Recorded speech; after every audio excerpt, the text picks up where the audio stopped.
It's refreshment time, folks. I have to return some videotapes. Are either one of these any good? I don't watch movies. Do you like scary movies, Sydney? You have a TV? No. I just like to read the TV guide. Read the TV guide. Don't need a TV. Books, records, films, these things matter. Call me shallow. It's the fucking truth. Over 1,600 titles, each for rent at just $2 the first night, and only...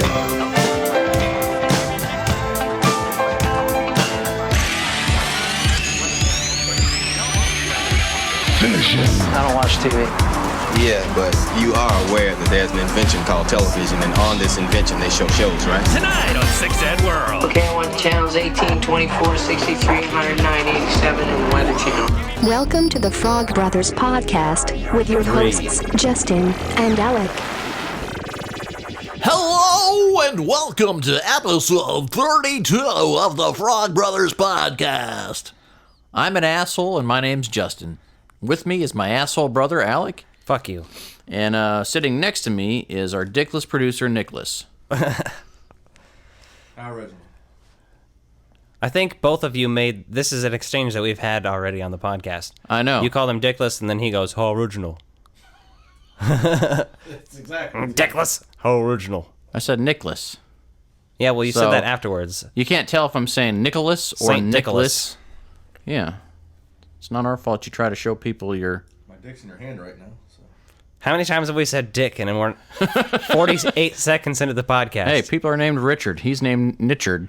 I'd expect better manners from you, dick. They don't expect any manners from us at all. I'd say I'd worry about going to hell, but after the election results tomorrow, we're probably all going to spontaneously combust or be living in a civil war. Yeah, true. I'm not looking forward to that. All I can do is work on my facial hair to resemble a Civil War veteran. Handlebar? Yeah. I was going to say, are you Team Cap or are you Iron Man? Team Cap. Okay, just checking. Any other answer is wrong. Well, we all know Iron Man's an asshole and just fucking, he's the billionaire. Yeah. What do you expect out of a rich person? Fucking skeet towel. Mm-hmm. Captain America fought in World War II. He punched Hitler in the face. Correct. Now, don't confuse those MCU folks, because they don't all know about them books made out of papers that are called comic books. I just realized I'm like fucking Boris over here. Yes! I'm invincible! Ha! I'm invincible! I was just listening to a podcast review of that. That's a great movie. All right, so... You're like boys with toys. That twirling was me twirling a pen around like Boris in GoldenEye. Being an asshole. How many times did you click it? I don't know. Now I dropped it, you stupid bastard. I will stab you. I'm going to stick this down your urethra tonight. This big, thick pen. Cool, and then do I get a pee ink like a squid? No, and then I'm going to break it off. Oh, well, that's disappointing. I was hoping I could pee squid ink. It'll be like sounding, but more bloody. There's like guys sticking things in their urethra now. Is that us talking about that? No, that's on Nick's OnlyFans. He actually sticks things down his urethra. It's kind of weird. It's called sounding if you do it with like a tuning fork. Oh, and then you hit it, and it's like... vibrates and plays the tune, yeah. That's got to be a really lengthy process to write a song that way. I make a dope recording, though. One note at a time, baby. Sounds like something G.G. Allen would do on a record. Well, Nick does it on his OnlyFans. What's your OnlyFans theme, Justin? This is gaping assholes. That's just one of many. Yeah, he does a variety of themes and content creation, right? There's a version of furries, but it's more based around like Godzilla and King Kong. So it's like you gotta dress as giant monsters. It's a bit of the giantess fetish mixed with the furry shit. So you pretend you're a giant monster, stepping on people's fucking faces.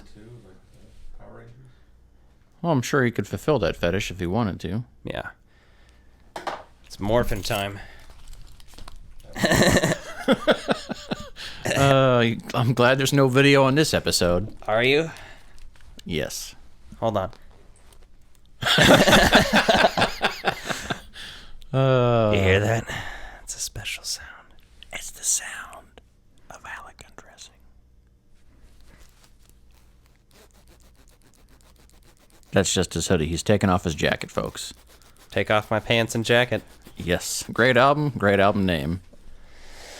So there's not been a whole lot other than Mandalorian this week, which we'll talk about in a minute, but anything else happen pop culture wise that I'm unaware of other than the impending doom?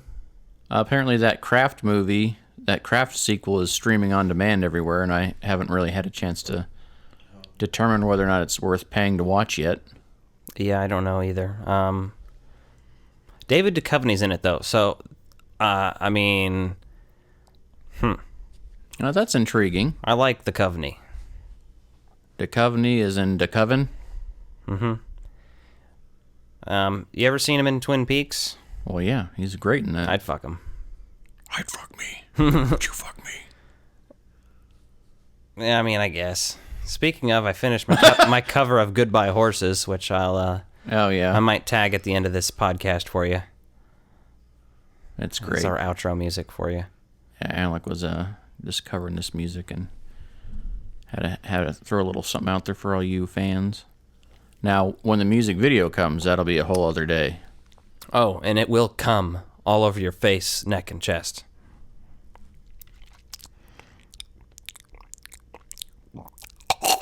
In case you haven't figured out by now, Alec has fully embraced his inner self. We're all degenerates here. I mean, that's fair. Nick is wearing sweatpants again. Justin tries to be modest on the podcast. As soon as we talk, we end the podcast, he'll be like pretending to masturbate and running around like the leprechaun. So, I mean, what do you want? I run around like Rumpelstiltskin to try to scare you. Doesn't Nick scare does me that anymore, though. Nick, are you trying to be Santa Claus in those red sweatpants? Because there's no package that I want to unwrap from you. Put that thing away. Put it away. Suck on this candy cane. Hey, so the other news we can talk about, though, since we just bought it, was if you're a fan of Christmas Vacation, Big Lots of all places is selling the Moose mugs. And those assholes got me on some targeted marketing on Instagram earlier, and they're like, hey, in store. And I'm like, motherfucker. So guess where we went tonight? I got me a set of Moose glasses. Alec got a set of glasses. Nick didn't get anything because he was working, supposedly, but I think he was just flashing people in his sweatpants at work. You didn't tell me about it until I got here. No. How much are those glasses, Justin? 1, 5, period, 0. That's why I'm wearing my red sweatpants. $0. 15 whole dollars. They also had Christmas Vacation Plus coasters, tax. which I bought a set of. Yeah, the Christmas Vacation coasters are 700 cents for a 4-pack. What's on them? Alec, my balls knows. What's her fucking name? God damn it. Audrey? No, it's the particular old lady that says, "Is your house on fire, Clark?" Aunt Bethany, is that her name? Yeah. Okay. Is Rusty still in the Navy? That's one of them. And then Clark dressed up in the hockey mask with the chainsaw, and it says, "Hey, where do you think you're gonna put a tree that big?" That whole bit's on there. And then I don't remember the other two. They got the Moosehead Punch Bowl for $20. Yeah. And some beer koozies that were $6 each, but for a beer koozie, I thought that was a little steep. Yeah. So I skipped on that. I got enough beer koozies that are better than that anyway. Pretty much. They they had a couple interesting Star Wars things. They had like a Star Wars board game you could buy that came with a fucking Grand Moff Tarkin figure. Yeah, so if you didn't buy that one, Target and Walmart were carrying it. They've got a bunch of them in now. I didn't know what the price was on that, but they've got a bunch of other Mandalorian shit as well for sale. It's basically Mandalorian. If you don't like the show, you're being mouse raped with this because the mouse is just forcing this baby down everyone's throats. Sounded like Donald Duck. I'm gonna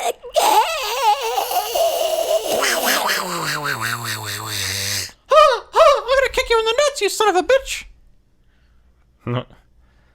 All right.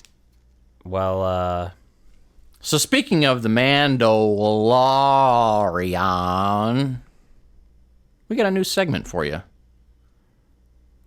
music and poop here. Break Room Breakdown. Coming at you. We're not calling it 10. Yeah. Alec will call it something else when he's asleep or staying up all night and doing weird shit, so there actually won't be any consensus on this. I edit this. I could literally take all of your words and jumble them and just make it you going the whole podcast.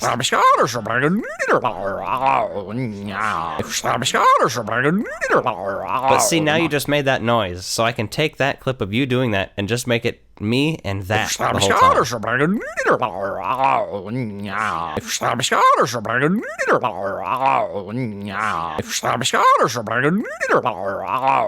What Justin is saying right now is that what I'm doing to his voice at this moment is going to piss people off and lose us viewers. So Alec had never seen season 1 of The Mandalorian. So the other night we showed it to him. I'll show you. So say again.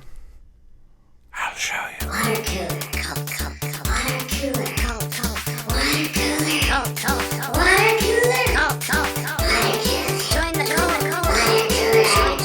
Water cooler, drink it up. Water cooler, join the water cooler, cold. Dino DNA.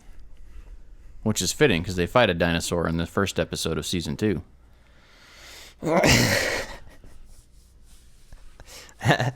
I was just gonna say, what do you think John Hammond's cock looks like? A little bird in a nest? Condors? Like a little hairy bit. If I had a cock that looked like a condor, you wouldn't ask any questions. Oh, God. Yeah. So, The Mandalorian. So what'd you think of season 1? So you waited an entire year to watch it, which is admirable, but there's also various anger factors in there for you, too. So do you want to get triggered or not? Do you want to tell your triggering story, or do you want to skip it? No, I'm gonna go through my emotions. Okay, let's like a therapy session. Entirety of season 1, which played out through one night. So, could you tell me about how you felt prior to the start of watching season 1? You sound like Dan Castanella, or whatever his name is pronounced, in the episode of Parks and Recreations where he is the radio DJ. Well, that's not the question I asked you, so if you could please answer the question. Well, I'm just asking if you're doing an impersonation of that, or are you just... I'm just being a weird kind of a therapist type. So Mandalorian, I hadn't watched because I didn't have access to Disney Plus, and I wasn't that worried about it. I was like, I'll watch it. I'll get around to it. Netflix and chill while on the pill, or Disney Plus and thrust? All right. That's apparently it was you were the Netflix and chill on the pill. I was high when I watched this. I mean, that's a thing, but not on pills. I don't. Pills are bad. Pills are good. It was a birth control joke. Was it? Netflix and chill on the pill.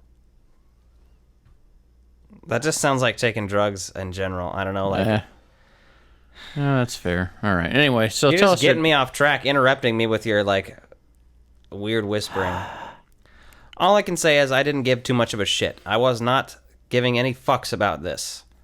Mostly because it's like, all right, it's a Mandalorian, it's not Boba Fett. Why the fuck do I care? Boba Fett was always, it depends. There's two types of people. You either fucking really love Boba Fett, or there's the people that think he's fucking totally worthless. Well, that's just because they wasted his character. And they fucking did the same thing with fucking Phasma in the new sequel trilogy. So, you get someone who looks really fucking badass that you think's gonna be a formidable fucking cool person, and then they fucking just fart out. And so, it was kind of just annoying that we were getting a Mandalorian series that's not a Boba Fett, because they were gonna do a Boba Fett movie at one point. And Jon Favreau's been in talks to do a live-action Star Wars series for a long time before this came out. Like a long fucking time. A long time. A long time ago. In a glory hole far away. I was going to say in a pitch room far away, but I guess a glory hole is kind of a pitch room. Depends on what you're pitching. Or if you're catching. And if you're on the casting couch or not. We all know how that works. Does your boyfriend know you're here? You don't get paid for this, right? I just want to hear one of them ask, like, do you disinfect this couch? So, anyway, going into the show, I was a little just like, whatever, I'll see what it is. I know it's going to be, like, good, and I'm going to like it just from other people's reactions to it. So, I watched, like, the first 3. I wasn't hooked yet. I was kind of just like, all right, whatever, you know. It's not bad. There are a lot of visual callbacks and just little bits and pieces of, you know, references to everything throughout other Star Wars media and shit. So if you're a fan of the Star Wars shit like that, it's easy to enjoy that stuff, but beyond that, the first couple episodes didn't have much going for me, so I was just kind of like, it's whatever. It'll get there, maybe. Like, I had already seen all the images of the child and shit like that, so none of that was surprising or shocking to me at first. Like, some of that, you know, is just probably the fact that I waited a year to watch it. I probably would have been like, oh, that's pretty interesting. Yeah, I think that's the most magical element you lost by waiting, is just seeing all the... I believe it's magic. I believe it's... Please. Please. Please. I believe it's... This is awful wreck. Every podcast is, though. That's what you came here for. The Baby Yoda stuff was spoiled like day one anyway, even if you watched it the first day. Yeah, all the viewers in the UK were basically screwed because they had to wait a while, and everyone in America... I don't know what it was with this program, too, that everyone's like, you know what? Within an hour. People fucking spoiled immediately. Like, it wasn't even like, let people have the weekend to watch the episode. They're like, oh my god, did you see the little Baby Yoda thing? And you're like... Have some fucking... Well, like, before we had even watched it, I did see, like, even Nerdist, like, I think the day after it came out, shared a thing, and it was like, who is that character at the end? And they showed the fucking picture of him. And you're like, yeah. Oh, I don't know. I mean, I didn't look at it long enough to really spoil it for myself, but... Yeah, and everyone's like, how did Disney get away with not spoiling that for so long? You're like, well, it doesn't matter, because they spoiled it for everyone who hadn't seen it, like, on the launch hour anyway. Or unless you avoided all social media. And that was Nick's phone. It's not on mute. You getting requests for butthole pictures again? Now you have to shove it up your ass. eBay wants me to buy stuff. Or butt plugs with the tails attached. Well, yeah. How else is he supposed to be the raccoon version of Mario? They got that hat at GameStop. I've been thinking about that. Well, I thought you bought that to go with your butt plug.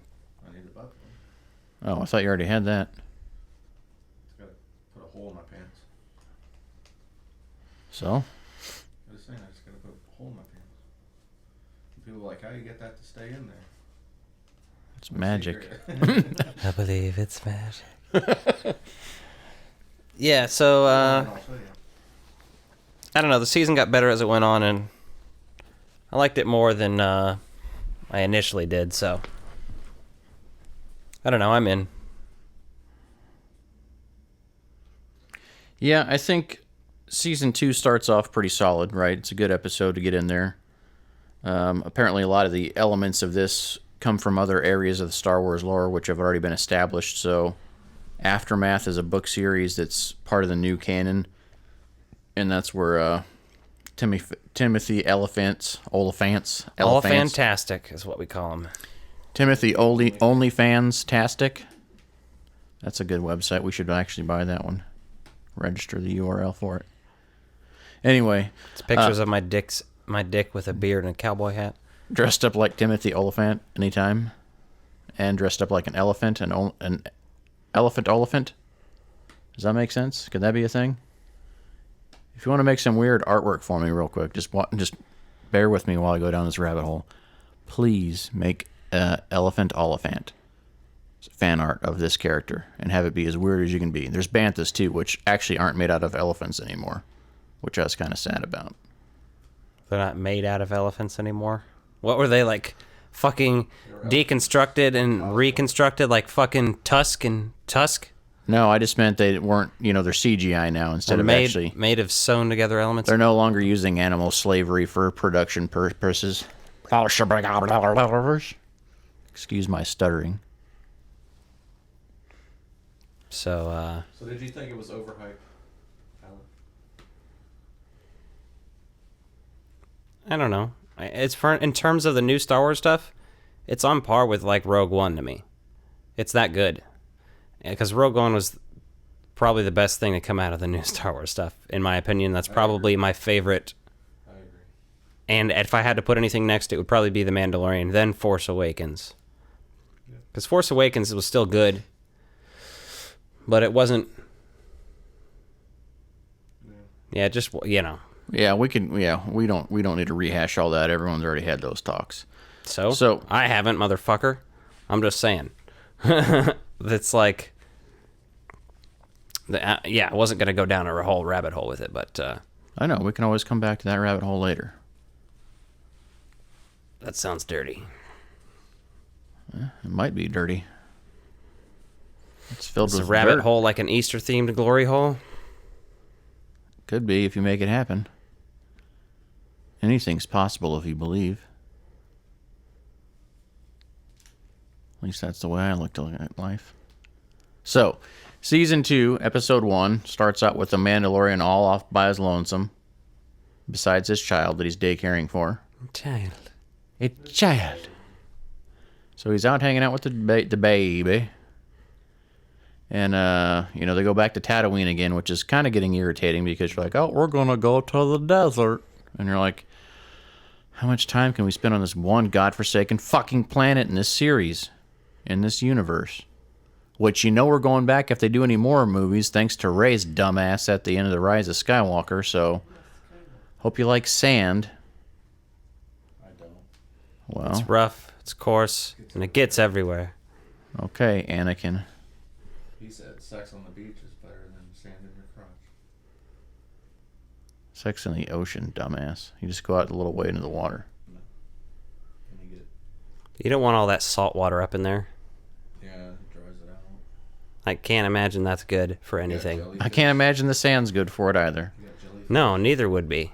And if you put that in her, then you've essentially got a sandworm. And then you got a whole Beetlejuice situation going. Hey, but speaking of sandworms, that's kind of what this dragon villain was in this episode. Sandworms. Sandworms, yeah, you know what I mean. Beetlejuice. So this wasn't the Sarlacc monster, right? No, because they ate a said Sarlacc, though. It ate a Sarlacc pit and took over its pit. Yeah. So supposedly this... I like to eat pits and then make them mine.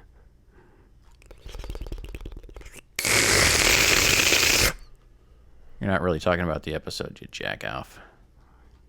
Yeah, I am. You're just making weird sounds. You're getting a kick out of yourself too much. You're too high. You're too high! Is there such a thing? Sand people a little too much, maybe. What's that? Did you think they humanized the sand people a little too much? No. The Tusken Raiders. It seemed a little weird that they were just kind of hanging out with them at a campfire. No, we've already seen that before. Have we? We've seen this before. Like what? Episode 2. Attack of the Clones. They're humanized. Not just the men, Oh yeah, and Obi-Wan, but the women and the children too. Yeah. I hate them. I slaughtered them all. Yeah, it's actually a really good Anakin impersonation. Did you slaughter the women and the children?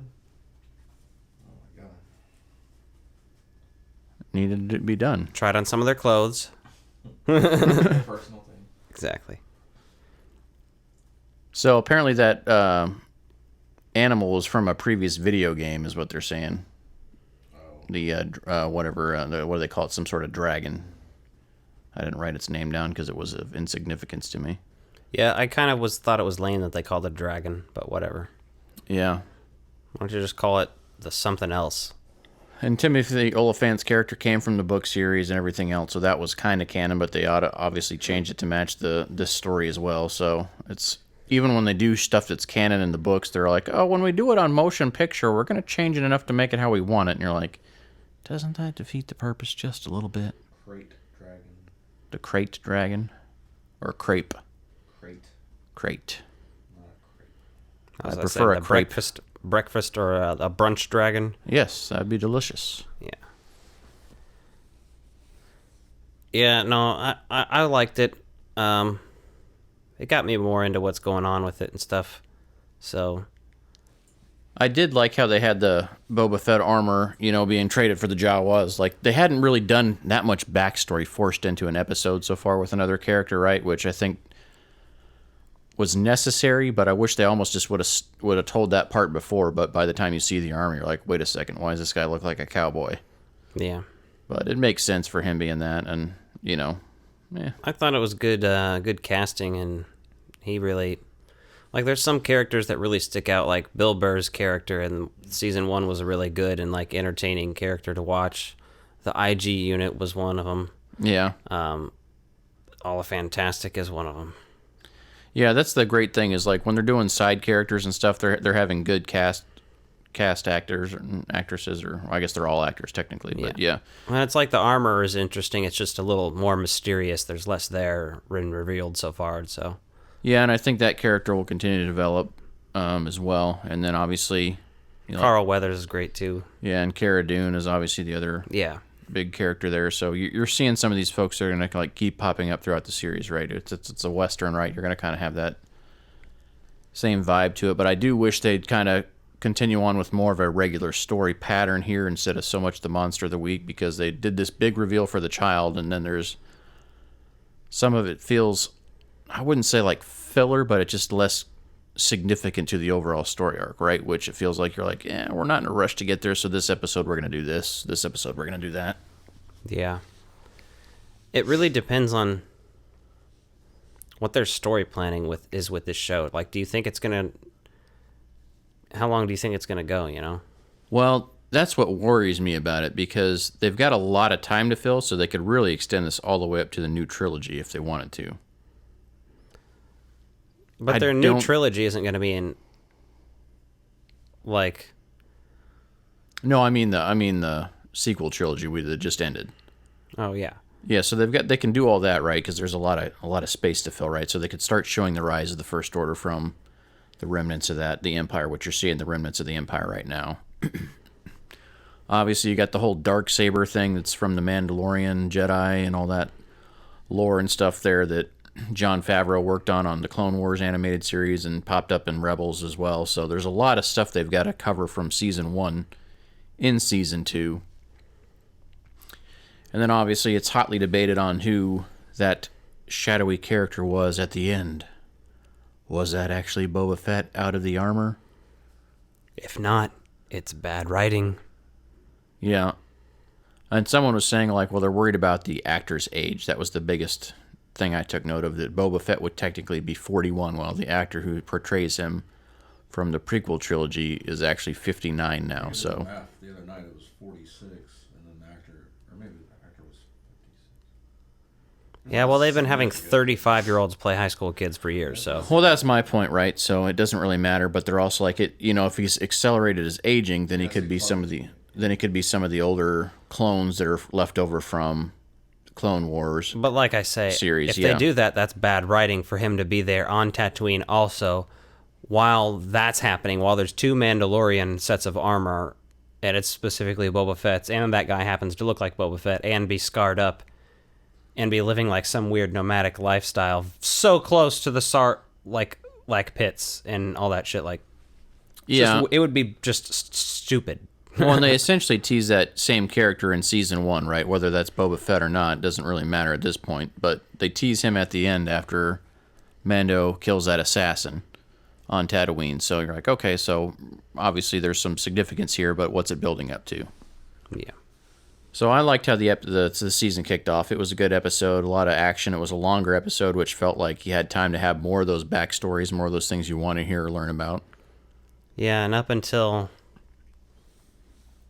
Boba Fett showed up at the end there, it seemed like I really wanted all Fantastic to hold on to that armor. I was like, I would actually like to see this continue, because he's cool taking the helmet off and doing other shit as well. It's interesting. And I just like Boba Fett's armor, It's a thing. Clearly, that's why it's there. But yeah, and I did like how they showed it just sitting around on the sandcrawler, right? So, I mean, yeah, Boba Fett may have survived, but if he's wanting to leave that persona behind him, right, you never know, like, what kind of story arc you want to know. Right, that's the only thing I'm worried about is them doing a thing where he's, like, completely uninterested in it. And then, like, I would not be surprised if we just don't hear from anything Boba Fett till the next season or something. Well, yeah, they could do a slow build-up to bring him in if they want, right? There's no rush for it, which is the beautiful thing. And then as far as the Jawas having his armor, yeah, they could easily say that he had no idea who had his armor for a while, right? You know, when he got it from the Jawas, they could say that, oh, well, you know, there was a... They found him and, like, basically stripped him down and left him to die. Yeah. There was another Bill, an evil Bill. And we left him for dead. Exactly. So, no, it was a fun episode. I'm excited to see what episode 2 does, but I think that pretty much covers what I have to say about that. That's all I have to say about that. What are we going to talk about? What are we going to talk about next? Well, let's get into Black Sheep. You know what I just watched? Me pulling a can off some moron's fist? Return of the Jedi. Did you see Alien? When that creature was in that guy's stomach? Oh my god! You ever seen that really old movie? Empire Strikes Back? Jesus, Tony. Welcome to Retro Release Reviews. It's election season, kids. And what better way to escape life than to watch movies about elections and political bullshit? So we chose... Is this from what, 1996? Is that the correct year? I believe so. 1996, Black Sheep. This is kind of a cash grab from the studio. It was kind of in shambles, all of its production. But as a kid, I loved this movie, and I did not distinguish it from Tommy Boy. Like, they may as well have been the sequels or the same movie that was connected, because to me it was just... Like, I was young enough that that's how they were to me. It was more of the same when you really look at those two movies and put them side by side, right? It's very similar. Like, hey, well, you know, somebody's going to be, you know, David Spade's going to be the straight guy, try to keep things balanced out, and, you know, Chris Farley's going to just be himself. So, yeah. So, Tim Matheson's in this movie from Animal House. It's pretty interesting. He got to work with both John Belushi and Chris Farley. Does that guy know how to party or what? Was that a yawn? Let's try not to sneeze. Oh. Just like looked over into the corner. Yeah, I don't want to sneeze directly into my pop filter here. Penelope Spheris directed this. She directed Wayne's World. Excellent. Lauren Michael produced. Obviously, also produced. I fucking can't talk. Produced Wayne's World and, you know, SNL, all that shit. You know, everybody knows that. But apparently, she and the writer, Fred Wolf, and even David Spade did not get along. Had a lot of issues during the making of the movie. Fired the writer multiple times and shit. Rehired him. Oh, that's interesting. Well, it kind of shows on there, right? You can tell where there's, like, some moments shine and others don't. And we talked about this while watching it, though. Just, like, some of the physical humor, right? Only about 50% of it, like, lands and hits, like, where it should on the mark. Like, Chris Farley falling down the hill, like, in the dirt, like, just so stupid. Yeah. But then David Spade unplugging the fridge and that hitting Chris Farley, that works. Yes, even though it shouldn't, because that little electrical plug would never hold that fridge up there to begin with. But suspend reality and get a bowl of chocolate pudding in your underpants. There's no pudding in that fridge, buddy. David Spade's, I've always liked him. He's great in this too, usually. And Tommy Boy and this are obviously his best movies, but he has bit roles in the early 90s too from other SNL stuff like Coneheads and whatnot. I feel like he never really reached his potential. Joe Dirt was also awesome. Yeah, and I mean, that's basically his number one thing, really, anymore, right? To more people, he's known for that than he would be, say... Yeah, I was about to say, I just don't know what happened to him, because it's like... He kind of went the Adam Sandler way, where everything just started being really shitty quality. Yeah. Like, I don't know, some of those SNL guys did that, like... They lost their edge, their comedic edge, right? And they were just trying to go, like, for a broad audience, which if you're trying to have a long career, maybe, but at the same time, it's like not everyone can pull that off, and that just creates some really generic, boring shit. But then again, if you look at the same thing for Chevy Chase had some real fucking misses early on in his movie career. So he really struggled with throughout some of his entire stuff. career. Yeah, I mean, I'd say about a third to a quarter of his movies are actually great. And then the rest of his stuff is like, some of it's good, some of it's bad, some of it has its moments. Yeah. So, but that's kind of how David Spade has kind of panned out after all that. So, Chris Farley, obviously, we lost. I think it was it Rotten.com in the 90s that used to show people's dead bodies? I think I saw a photo of Chris Farley's corpse, like the way they found him on there, like Jesus after Christ. that happened, and it's pretty fucking gnarly. Makes you not want to do drugs the way that guy did, I'll tell you that. Yeah, there's some gnarly shit out there. I do remember seeing, like, bodies run over by trains and shit on Rotten.com when I was a child. So it's like, hey. Yeah, I'm glad I'm not the only one that remember that site. I was like, oh, God. I was like, what is that trash called? That trashy website that has just the most disturbing things you can see on it. Yeah. What is that? Donald Trump's re-election site? May as well be. Right. So. Hey, zinger. Zing. Zing. So Dead air. The other thing about these movies, you go back and watch a lot of these movies, because I hadn't seen Black Sheep in a while, and like you just see how creepy Chris Farley is with that kid that plays the little quarterback. He's like, oh, he's got a good arm, and he's like touching him and like all this other stuff, and you're like, what the fuck? You're like, no fucking normal adult's gonna be like, hey, you can hang out with that fucking creep. Like, no, you're not fucking going around that asshole unsupervised. Right.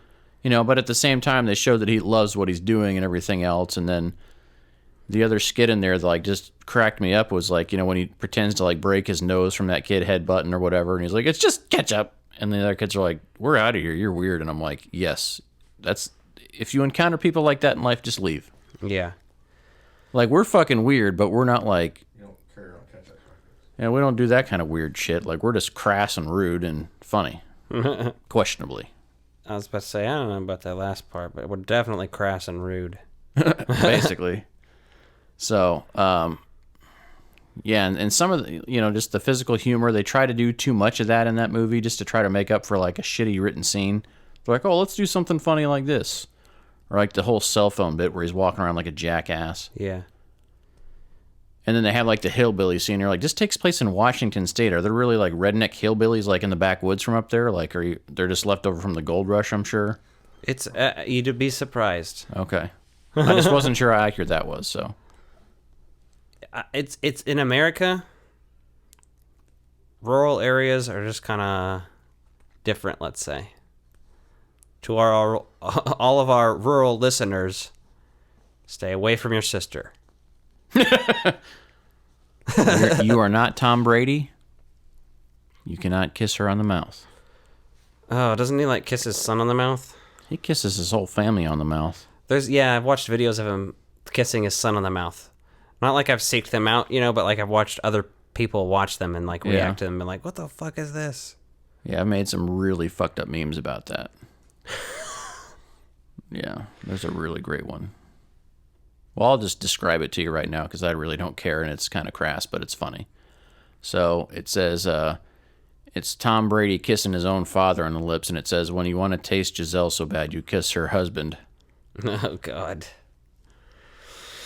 Oh, that's fucked up. Well, I'm not the one doing it in fucking public like that, so... True.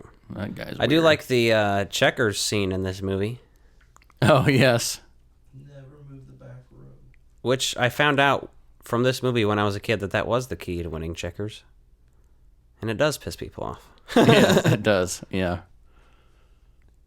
And then, well, he asked that great question there. He's like, oh, I'm having fun. He's like, you having fun? He's like, I was. And he's like, I've never won 3 games in a row before. Yeah, and then the whole like the funniest part of his interaction with the hillbillies isn't his actual interaction with them. It's once they spray him down, and he walks back, and he's like, "Did you fall in some mud or something?" He's like, "Yeah, and I'm gonna be rich because I'm the only person who has ever found white mud." So did you fall in some crud or something? Yeah, I'm not one of your 8-year-olds. I'm not gonna believe that. Yeah, that was pretty good. Then there's the Mud Honey concert. That scene's pretty funny too when he goes in backstage and smokes with the fucking Rasta band. Yeah. Kill Whitey! And you're like, oh, fuck yeah. That felt so relevant to today. And then let's not forget the old Busemeister, Gary Busey. One of America's most profound, prolific actors to ever experience severe head trauma and still carry on afterwards. Yeah. It's very weird. He went from playing Buddy Holly to this guy. Yep, that's what traumatic brain injuries will do to a person. You ever watch that Buddy Holly movie? Mm-hmm. Yeah. It's not bad. No, it's actually pretty decent. And you're like, I didn't know Gary Busey was allowed to be normal. And then you're like, no, I think his accident was after that movie. Which explains so much. Was there really an accident? Yeah. Producer, look up the history on Gary Busey's brain injury. That's you, Nick. Nick's over here just flicking through Reddit Busey gone wild is while a the rest brain of us are injury. trying to podcast. About 1995, had an accident on a Harley Davidson. I went off the bike without a helmet, hit my head into a curb, split my skull, passed away after brain surgery, and went to the other side. The spiritual realm where I got information. Okay, that quote went. Yeah, see? That shows Well, he's you. a nut job. Yeah.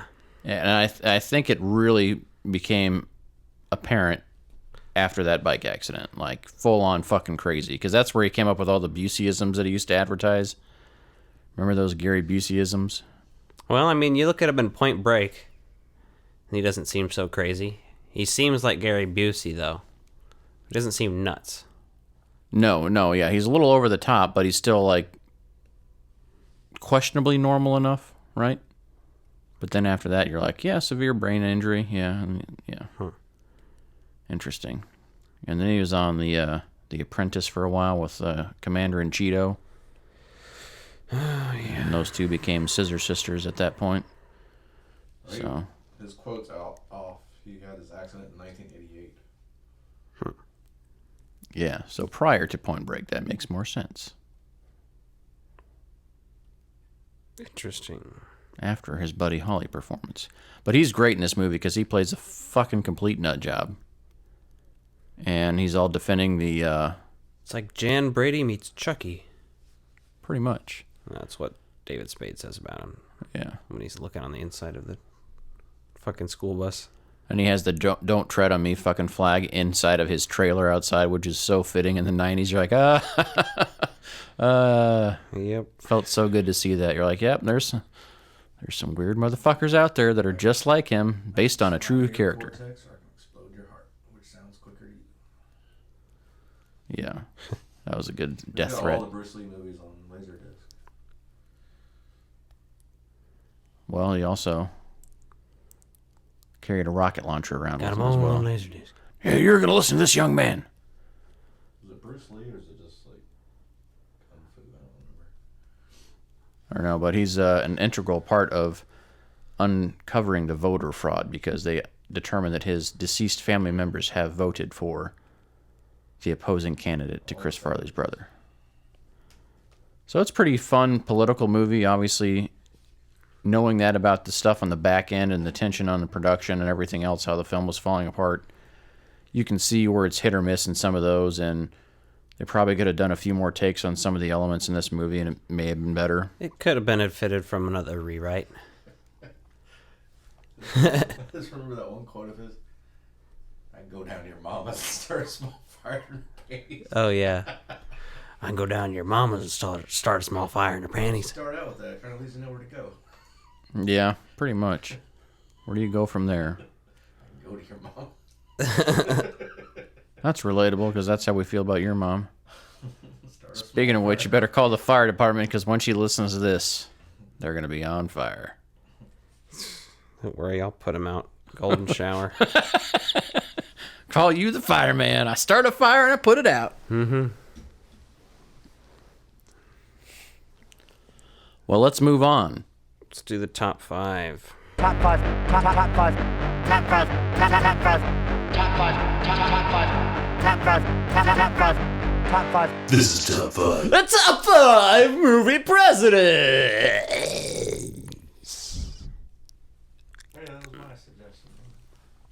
Was it? Top 5 fictional movie presidents. Yeah, that's what my. I didn't want any bullshit of people portraying real people. The only one I wanted to include off of a real list would be Grant from President Grant from Ulysses S. Grant from Wild Wild West. Yeah, and there's no way to say whether or not that would be accurate in any way, shape, or form. Besides, Nobody said accurate. Top 5, as in favorites. Doesn't have to be yeah, accurate. fuck you. Just shut up and tell me your number 5. Yeah, you do that all the time. You're like addicted to it.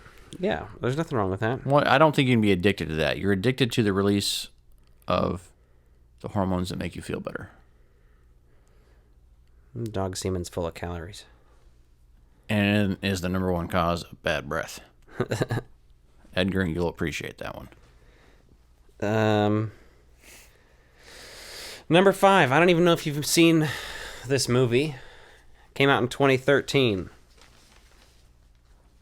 The actor in question is Jamie Foxx, playing President James Sawyer from White House Down. Yes, that's an honorable mention of mine. He's fucking badass in that flick.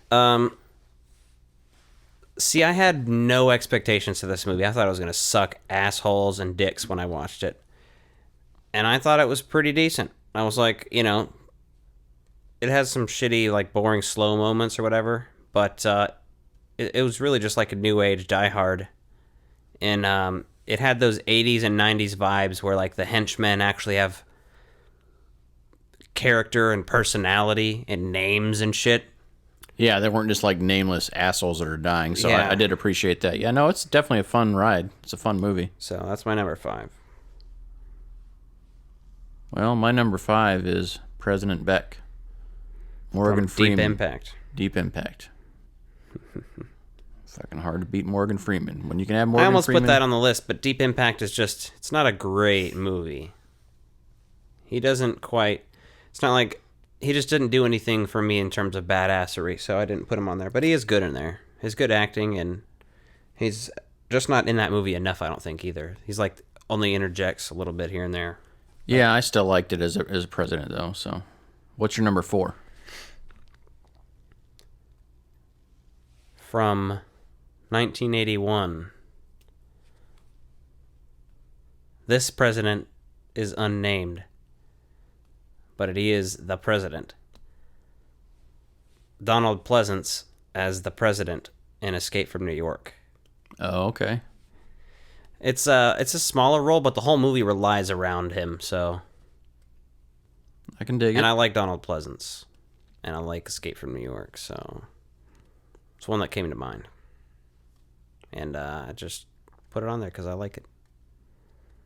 What's your number 4? My number 4 is Han Solo himself, Harrison Ford from Air Force One, playing President James Marshall.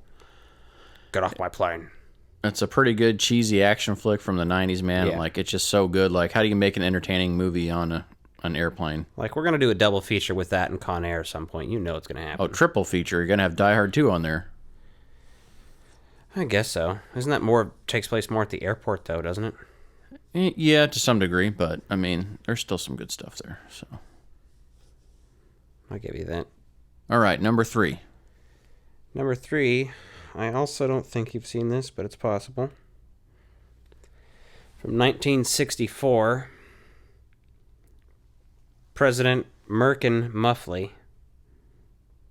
Yes, you heard me correctly. His name is Merkin Muffley. From Dr. Strangelove by Stanley Kubrick. Okay. I'll have to show you this movie because it's fucking weird and hilarious in a great way. It's a political satire about fucking nuclear war, basically. and it's a black comedy. It's good though, but excellent. I'll take it. He's portrayed by Peter Sellers.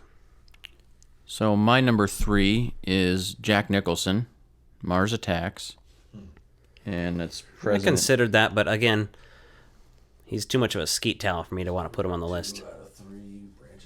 What, Jack Nicholson? In that movie. Oh, I just liked it because he does such a good job of being an asshole villain in there that like I really liked the way he played that character, right? So I got a kick out of it. I buy it. All mine are like fucking cheesy 90s, you know, for the most part. So I'm just like, oh yeah, it's like fucking cans of Cheese Whiz, like Cheese Whiz president movies. My top 2 are pretty clear though. So. All right, well, I know who number 1 is. I'll tell you that. Yeah, I'm pretty sure we'll agree on that. There's no argument there. Number 2, there's some room for. There is, but.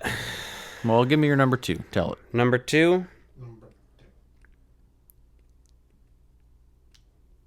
President Dwayne Elizondo Mountain Dew Herbert Camacho. Okay, I'll take that one. Yes, that's good. Yes. That's my number 2. Terry Crews as President Camacho in Idiocracy from 2006. It's fucking glorious, fucking hilarious. One of the best parts of that movie. He rules.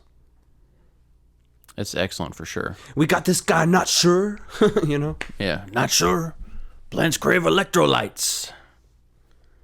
My number 2 is Dan Aykroyd from My Fellow Americans portraying President William Henry. Yeah, I've just never watched that. I don't have a desire to.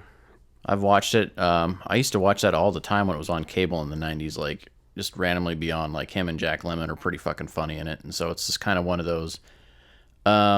It's so stupid it reminded me of like a Spies Like Us type of a movie, just like taking place in the U.S. And he plays a really good fucking asshole in it, so I like it. And then number 1, if there's only a number 1... Well, who the fuck do you think our number 1 is, Nick? Who do you think? They're both the same, I'm sure. There's only one number 1 movie president, fictitious. So, what do you think it is, Nick?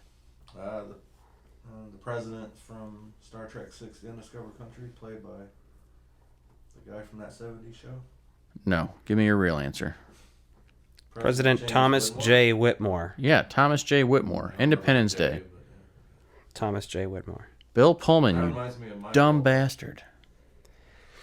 I don't need to say much more about that because that's the ultimate president. He's got one of the most presidential speeches ever fucking done in any movie and even in real life, for that matter. You want to know the only moment where I ever really felt patriotic? Yes, was when he gives that speech in that movie. Yeah, you can't top that. Like, there's no real life politician that can make me feel the way he made me feel. The world came together at that point. So Exactly. You should feel something. We will not go quietly into the night. That whole speech is epic. Today, we celebrate our Independence Day. We're going to live on. We're going to survive. Yeah, it's hard to argue with that because that's fucking glorious. President Whitmore. Did you guys like President Whitmore in the sequel? I think they fucked up who his character was. I didn't mind that he's going crazy and like had some serious PTSD, but I just think he was underutilized. Yeah. But I didn't write the sequel to that, so I can't speak for it. Yeah, they did weird stuff with it, and it is what it is. We already talked about that though in July. Yeah. All of our thoughts and shitty opinions on a shitty movie. Yeah.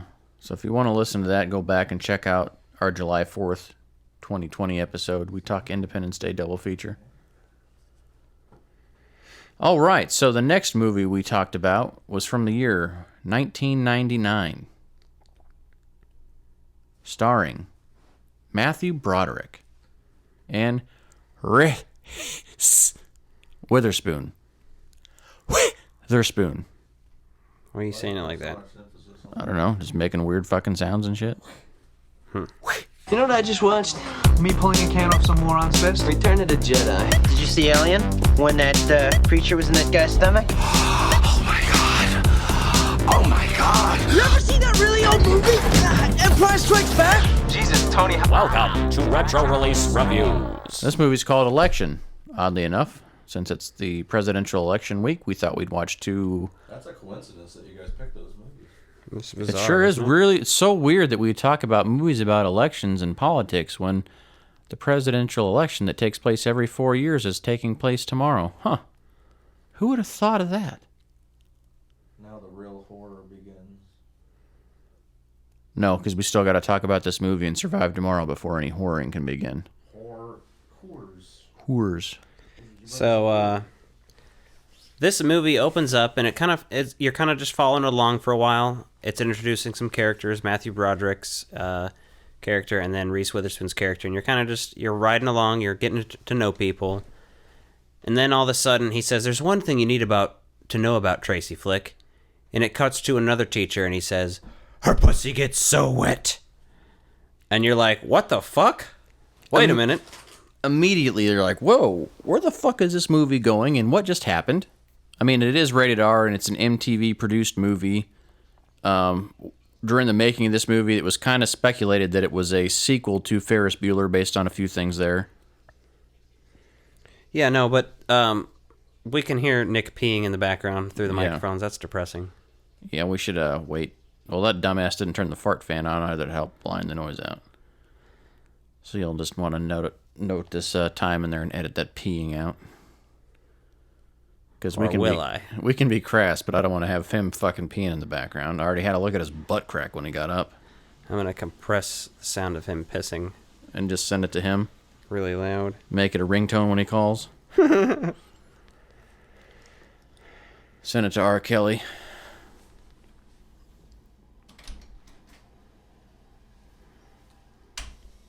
Hey, thanks. We could all hear that. And I saw your butt crack before you left. So thanks for that, too. No? If I commit suicide tonight, I'm blaming it on you. Is there still semen dried in the hair? Sticking out of his butt?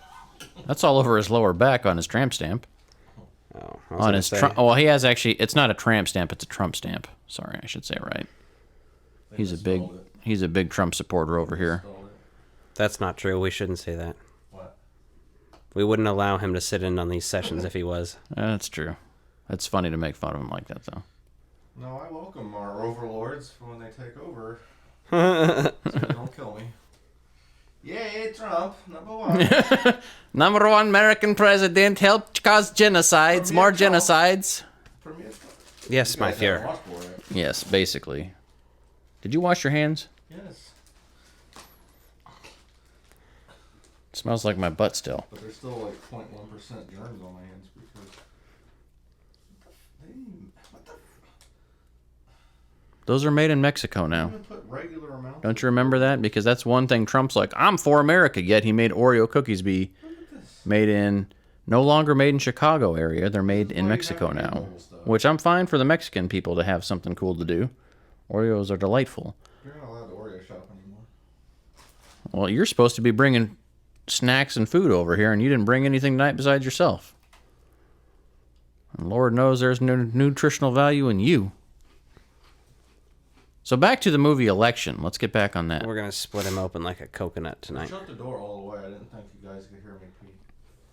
I'll go outside next time. You should just go in your own mouth and recycle. Then you'll hear me gargle. No, it won't. You got a catheter. You got a pee tube from your suit. It's in your van or your truck. I haven't worn a pee suit in a long time. So there's also something I noticed that goes on throughout this movie. Matthew Broderick's character starts with eating like fucking salad. And remember, he's like exercising in the morning and shit. Mm-hmm. And it slowly gets worse. Like all of his decisions, like in eating and everything. Like so, by the end of the movie, he fucking right before he does the election shit, he eats that fucking cupcake from her. Yeah, they do have like his downfall and his spiral out of control on there documented pretty well. Or when he comes up with the idea to do the thing for get the other kid, he has a Pepsi, he's drinking a Pepsi and watching the fucking porno. Mm-hmm. Yeah. There's really good visual elements in here and like things they do that, like when he's having sex with his fucking wife and he's the girl's face just comes in over the back of his wife's head. Like, Yes, and it's great yeah. filmmaking. They do some interesting stuff in this movie, right? Which it's based on a book, so I wonder how the book is itself. I haven't read it, so I couldn't say much about it. But basically, this student, I gotta look at her name. What's her name? Tracy. Tracy. Yeah, Tracy Flick is basically gets caught screwing Matthew Broderick, and his name is she does Jim. not get caught screwing Matthew Broderick. No, his friend. Yeah. His friend teacher, which is that guy's name's Dave. So Dave gets caught for sleeping with her, right? And then he like bawls and everything else and has an emotional thing and leaves his wife, who we found out was good friends with Matthew Broderick's Jim character, McAllister. So interesting stuff how that all plays out at the beginning. And they're like, yeah, there's a conversation about it later. Like, yeah, you're lucky you didn't go to jail or have your name dragged through the mud on this thing too. Yeah. Which nowadays, like all that stuff's so common, and it would have been out and about, and they'd have been charged with all that. So it's interesting to see that in the 90s they're still kind of covering that up. And the fucking one guy from American Pie has like a broken leg and shit. Oh yeah, Chris Klein, yeah. Yeah, this is his first movie. Apparently he's from Omaha. That's why one of the reasons why the director liked him, because the director's from Omaha and they shot it in Omaha. Yeah, and I think they used the real Omaha paper and stuff up there, so yeah. Interesting. So this is based around this Tracy character wanting to be the high school president. So she's working on this whole campaign of that, and then obviously Jim McAllister is like really trying to create some competition for her, basically, since she ruined his friend's life and has complicated his, and he's worried about her trying to sleep with him if they'd have to spend too much time together on the council, since he's basically the teacher in charge of student government there. Yeah. But if you're ever wondering how to hide your porn stash, if you still have a porn stash and you're not just using incognito mode or something on your browser, if for any reason you have like a nuclear fallout bunker or something like that, or a Civil War bunker where you may not have access to the internet and you may still need VHS, DVD, or Blu-ray pornography, watch this, because Jim McAllister has a great way to hide all of his porn. It's basically under a fake bottom of a trunk underneath a bunch of old blankets and stuff down in the basement. So he goes through a whole process of getting it out, which I appreciated the fact that they showed like his process of going down there to get it all out when his wife's asleep. So it's just funny, because then he's watching a porno and he's not like even trying to jerk off or anything. He's trying to think. Yeah, he's trying to clear his head. Like he's using that for like therapy or something. It's interesting. And then he just like winds up thinking about the Tracy character, but thinks about his wife and everything else, and then thinks about his friend Dave's wife that he eventually hooks up with. Like he just keeps fucking his life up on purpose. Oh yeah. Oh. There's a point where if you pause it on the newspaper, it says, if you paused this film in order to read this entire article, your time would be better spent renting Citizen Ruth 1996 from your local video store. Do you know how hard it is to make fake newspapers and props for movies? That's awesome. Thora Birch was originally cast as Tammy, and she worked on set for 3 days before quitting for apparent creative differences. So Thora Birch, I mainly know from again. Ghost World, mainly, from what I know her from. She's in other stuff too, but. So Tammy is Paul's sister in this movie, right? And so she joins the election as well. It's pretty interesting how they bring her character in there. She's basically a pansexual character, but they kind of portray her just as being a lesbian, because she's like, well, I like people based on who they are, and I just so happen to have only liked girls so far. So kind of a little ahead of its time with the way it's kind of being inclusive and kind of covering some of those things there before it was, either, in the pop culture zeitgeist and acceptable, and, people are just way more comfortable being open with themselves now. So it's nice to see some of those things that are kind of trying to surface back then, you know, when you look at them from the big picture. And then one of my favorite lines she has is, you know, she gets suspended on purpose, basically. And, you know, she's like, why would anyone not want to be suspended? You're giving me a 3-day vacation. So you see her, like, hanging outside of school, riding a bike. And then, obviously, since she's tries to get kicked out of school for good once she sees the easy opportunity that Flick has ripped down her own poster and gone nuts and like torn the school apart. That was a pretty good scene too, that she Tammy steals that trash and turns herself in so she can go to the Catholic girls' school. And then you see her like smoking and stuff, hanging out. Yeah, this is definitely, in terms of like teen movies, it's a pretty good one. It's up there with like Heathers, where it has like this quasi feel of it, like a John Hughes movie, but it's a little more. It's like stuff that would just be mentioned or talked about briefly in a John Hughes film is actually happening in this. Yeah, they really get into it, right? Because you have character development, you have interesting characters. The adult characters have stuff going on too, which in a lot of the John Hughes films they don't, right? They're just kind of drones besides. In his teen comedies, I should say, right? You know, he knows how to write adult characters well when he wants to, but they just weren't the main characters there. So it's got well-developed characters all around, and just seeing the spiral of everyone and like seeing the desperation of everyone to get what they want with this is an interesting movie, you know, because he doesn't want to work with her, Jim doesn't, and then he fucks his own life up by sleeping with Linda. Oh, yeah.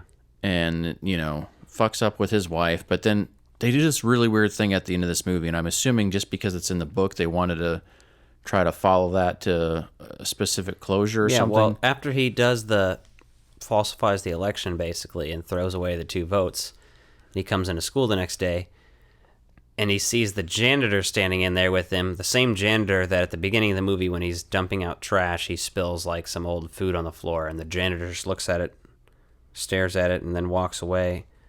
And it's kind of like a throwback to that, where you see that pissed at him, so he got revenge on him for throwing away the votes, basically, because he's the janitor.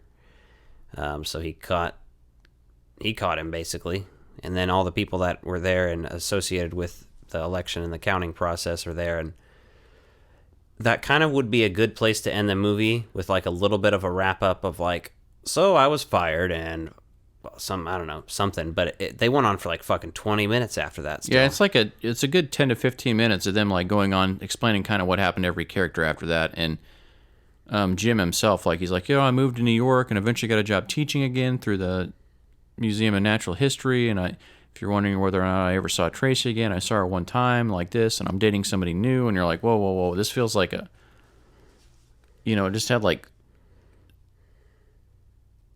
they're just trying to be too positive with the ending on there, like, right? You know, like, you can end a movie on a dark note, which I felt like they didn't want to do, and maybe the book included more of that, right? I think they reshot the ending to this too, so I don't know what happened originally. Okay. I think people were upset with it originally. Okay. I read that anyway, so. But I don't know what it was. Clearly there's like multi-layers here, and I'd be interested to read the book just because Jim's character, right, and his wife are having trouble like conceiving a child in this movie. Like, they say that they've been trying for a year once they see that Linda and Dave have had a kid, and that whole thing is going on, right? And they're comparing their lives, basically. And then they don't really show much about Jim's wife and, like, their relationship besides, like, when they're going at it and he's fantasizing about other women. Yeah. They throw that sleazeball piece on him, so you're like, man, you almost start to hate him, but then you realize, like, just like the mundane bullshit, like, and people not having good communication skills. Like, this is the kind of shit that happens when you're not willing to fucking communicate like a grown-up. Yep. It's definitely an interesting movie. It holds up very well. It's good. Yeah, I think it portrays teenagers very well in not a stupid way or anything like that. Handles the adult themes very well, but it's also very funny, so. Yep. So that is Election. I think you should watch it. I liked it.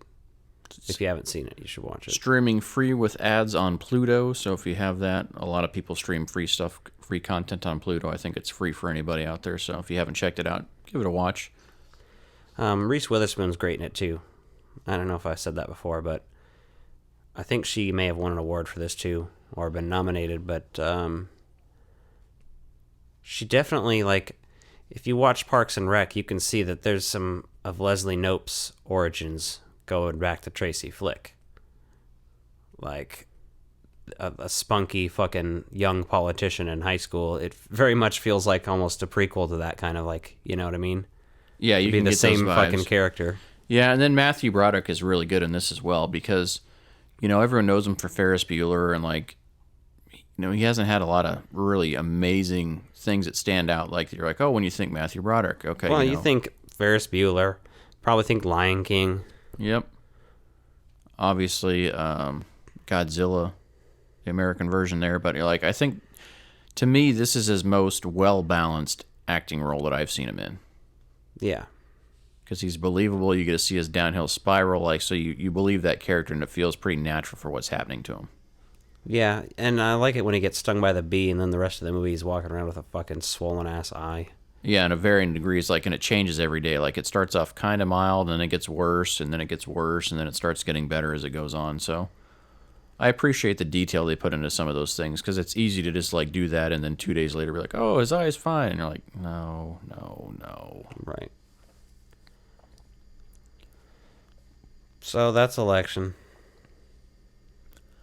So hopefully you went out and voted and did your thing. I'm not going to tell you who to vote for because you won't hear this until after the election probably, but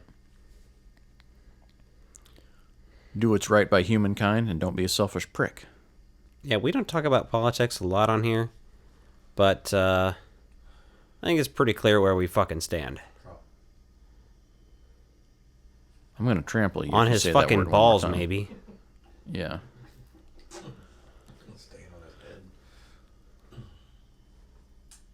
Anyway, I hate that man. Good night! I really do hate that man. I really do hate that man. I really hate that man. I think that's what he says. All right, so once this bullshit's over, hopefully next week we're not fucking in such a traumatic state of mind that we're all worried about a civil war happening, and we can just be happy about the fun slot of movies we have coming up over the next 2 months.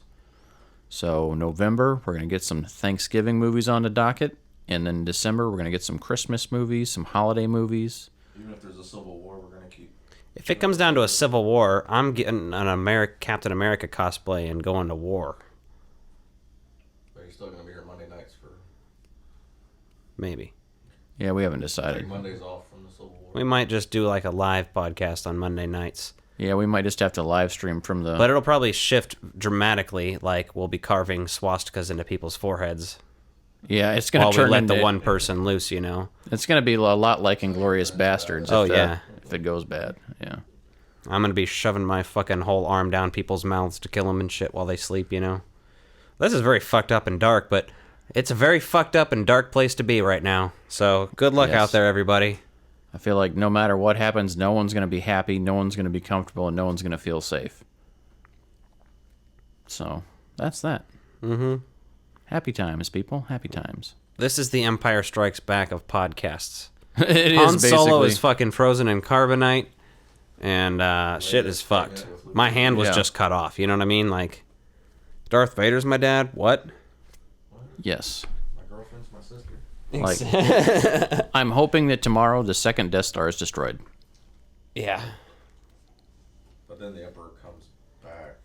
No, that's not canon. That's post-Disney buyout. That doesn't count. Oh, and Headcanon doesn't include Disney, motherfucker. He came back in the canon movie. That's not a canon. Episode 9. Cannonball Run? Now. No. They're going to decanonize it. That's the rumor. They're going to make a whole other trilogy. No, I mean, I know people had a signme.org or whatever, you know, like the petition site to like have Lucasfilm change the ending to the Rise of Skywalker, and you're like, look, if you want to fucking talk shit on anybody, go talk to the asshole that made The Last Skywalker.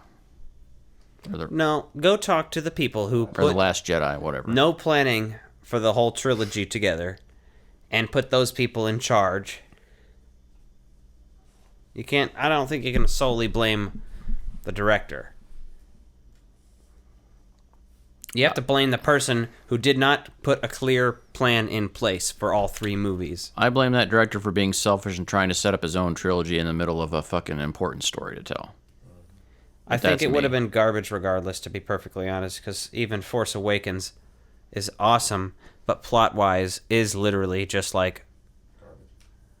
Well, that's what people want in Star Wars, though. They just want to tell the same story over and over again with different people. I mean, that's what happens in porn. It does fine.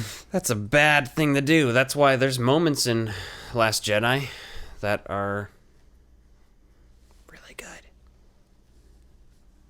But it's not great. Honestly, these days, it's more rewatchable than Last Skywalker to me, so that's probably a hot take among some people, but it's like... Rise of Skywalker? Yeah, whatever. I still haven't watched it a second time. What did I call it? Last Skywalker or some shit? Yeah, Last Skywalker. That's what I mean. Like, those 2 movies were bad enough that they just kind of blended together for me. I still think Rogue One's the best thing that they've done. Oh, hands down, yeah. Pretty movie, too. Well, that's the beginning of them telling you, like, we can tell a story in this universe that doesn't have to be strictly about Jedi the entire time. So... And I'll probably loosen up on my views on some of these movies as time goes on, because I've done the same with the prequel trilogy. I like those enough. I'll rewatch the prequel trilogy before I'll watch fucking Rise of Skywalker. Sorry. Maybe not Phantom Menace. I feel like the original trilogy or not the original, but I feel like the prequel trilogy and the sequel trilogy, both you could edit down to make one really good movie out of the entire plots. Topher Grace did that for the first 3 a long time ago. He did? Nice. It starts, the beginning of the 1 through 3 combined starts with, at the very end of Phantom Menace, with them battling Darth Maul. That's like how the movie opens. Oh, okay. And then it goes to like episode 2 and 3. So, and it's only like 2.5 hours long, which is, those movies are practically that long anyway. Huh. We should check that out and review his take on that. Well, I don't think you can necessarily find a version. You can. I've watched edited a version where people thought like this is what he was describing, and like it's as close as you can get, But I'm sure it's somewhere on a torrent site, probably not anywhere streaming though. It's probably not. It's not going to be his official version or anything. It'll be somebody's version. You can also just do your own version. That's a lot of work. It was your idea at one point. Oh, I said that would be kind of cool to see, just like the condensed versions of those, but that would require like new scores and everything else, like not just half-assing it by doing a fan edit. You know what I mean? New scores? Not necessarily brand new, but actually having the score match instead of just splicing shit together right. If you're splicing it right and doing a hack job. Don't try to argue with me. I'm just trying to have fun over here. I mean, you're being too serious. And I was just never even like the music in those new Star Wars movies. There was nothing that stuck out to me. I can't even recall one piece of the music in my head other than the fucking Star Wars theme song. The one that sticks with me the most is the Rey's theme that they played a lot throughout them. If I heard it now, I could probably be like, oh yeah, I kind of remember that. But I also bought the the Force Awakens score and listened to that a lot too. So I've got a lot more of those ones stuck in my head than say some of the others. I have everything on the Shadows of the Empire soundtrack. So do I. And that's a hot topic too, is the lack of Shadows of the Empire content and all this new canon stuff. Yeah, we were talking about this. Every time we bring up the Mandalorian, I just bring up the fact that I want Dash Rendar to be brought into this universe. Oh yeah, for sure. Who would you cast as Dash Rendar? Leave a comment. Yeah, who would you cast as Dash Rendar in the movie? Because we were trying to figure this out earlier. Yeah, I don't know. There's lots of options. I would think somebody who's up and coming on some action TV show or something that's really good, somebody like that's probably who would realistically get picked. They'd have to be older though, right? I don't know. I mean, I would say... Well, I guess it was in The Mandalorian. It's only 5 years after Return of the Jedi. Yeah, but I mean, like someone even like... I don't know. I just don't know. All right, well, we don't need to drag this out. Let's wrap it up, and we'll see you guys hopefully next week. Hopefully we all survive the nuclear war that's going to happen. And since we like technology and use technology, we'd like to thank Skynet for their never-ending support in keeping us alive to help ensure that their computers and everything runs and operational and stays in good shape. Mm-hmm. We'd also like to thank our sponsor this week, Cyber9 Systems.